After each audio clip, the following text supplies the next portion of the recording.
ஜப்பான்ல கோய் அப்படின்னு ஒரு மீன் இருக்கா, அதை பத்தி நான் படிச்சேன். அது என்ன பண்ணுன்னு கேட்டீங்கன்னா, அது பாரு, இவ்வளவு அகலமுடைய ஒரு தொட்டியில் அந்த மீனை போட்டேன்னா இதுக்கு உள்ளபடி வளரும். நல்ல பெரிய தண்ணி தொட்டி வச்சு அந்த மீனை போட்டா அந்த சைஸுக்கு வளரும். ஏரியில கொண்டு போய் அந்த மீனை போட்டா பெருசா வளரும்.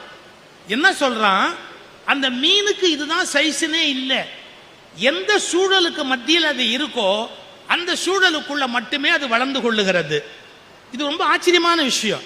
உலகத்திலேயே அதிக மீன் சாப்பிடுகிறவர்கள் ஜப்பானியர்கள். அதனால்தான் அதிக புத்திசாலியாம அவங்க இருக்கிறாங்க.